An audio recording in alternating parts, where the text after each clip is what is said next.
নারীর বিরুদ্ধে সহিংসতার প্রতিবাদে ফ্রান্স জুড়ে বিক্ষোভ করেছে দেশটির সাধারণ মানুষ। শনিবারের ওই কর্মসূচিতে 4 শতাধিক সংগঠনের কর্মী সহ অসংখ্য বিক্ষোভকারী অংশ নিয়েছে।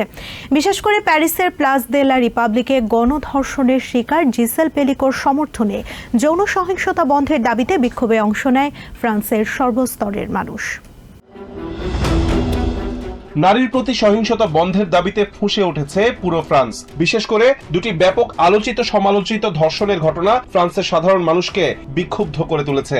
একটিতে ভুক্তভোগী নারী জিসেল পেলিকো, যাকে তার স্বামী মাদকদ্রব্য দিয়ে নেশাগ্রস্ত রেখে কয়েক ডজন পুরুষকে দিয়ে বছরের পর বছর শারীরিক সম্পর্কে বাধ্য করেছিলেন। অন্যটি গৃহহীনদের অধিকারের জন্য লড়াই করা এক সময়ের জনপ্রিয় ফরাসি ধর্মযাজকের বিরুদ্ধে ধর্ষণের অভিযোগ। আর 2 দিন পরই পালিত হবে নারীর প্রতি সহিংসতা দূরীকরণ দিবস। এই দিবসকে সামনে রেখে ফ্রান্সের রাজধানী প্যারিসে নারীর প্রতি সহিংসতা বন্ধের দাবিতে হাজার হাজার মানুষ প্রতিবাদ মিছিলে অংশ নেয়। উইমেন ফর উইমেন ফ্রান্সের সিইও সারাহ ম্যাকগ্রাথ ফ্রান্স 24-কে জানান, নারীর প্রতি সহিংসতা প্রতিরোধে চলমান আইনে সংস্কার আনা প্রয়োজন।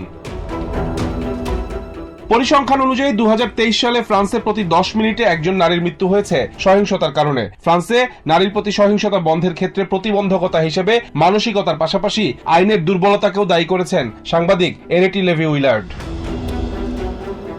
প্রতিবাদ ও বিক্ষোভ কর্মসূচিতে অংশ নেওয়া নারীরা বলছেন, তাদের এই কর্মসূচিতে নারী পুরুষ নির্বিশেষে সবার স্বতঃস্ফূর্ত অংশগ্রহণ তাদের দাবির যৌক্তিকতার প্রমাণ দেয়।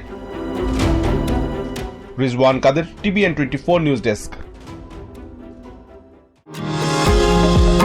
নিউ ইয়র্ক থেকে সম্প্রচারিত TVN 24 টেলিভিশন বিশ্বজুড়ে বাঙালির কণ্ঠস্বর।